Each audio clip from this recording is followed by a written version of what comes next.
I'm an immigrant in this country. I came 25 years ago. The country has moved from a place where I was somebody that stood out to somebody that, in a strange way, blends in with what is around. I know that that is not something that I can or should take for granted. My life has always been filled with a diversity of people and experiences, perspectives, and it's hard to imagine a company like Google or a society like ours being successful without being inclusive of all that perspective.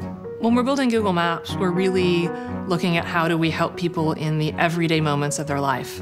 And so having people around the table when we're designing the product who've had different life experiences, who come from different types of neighborhoods, from different places in the world, really makes a difference in helping us think about how do we help as many people as possible. One of the first things that Google did to try and decide what it needed to solve in terms of diversity was understanding what did its workforce look like and whether it could actually be more diverse. And we shared that data both with Googlers as well as with the public so that we could be held accountable for the fact that we didn't look like we wanted to. And so many of our efforts now are built around increasing that representation of diversity at Google.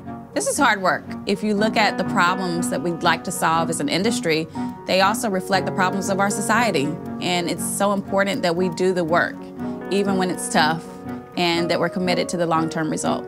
Having that tone from our senior leaders, which is we want to be able to pull up the greatest talent we have around the organization and make it really clear. We want to see more women in senior leadership positions. We want to see more people from underrepresented groups because it makes us a better company.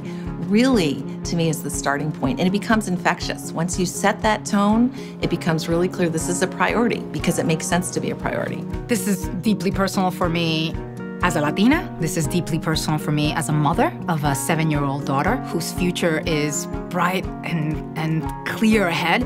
And my greatest aspiration for her is that she gets to define the future that she wants to have for herself. What we're striving for is possibility. We want to unlock what is unexpected, and you're going to get that when you bring all of these diverse perspectives together.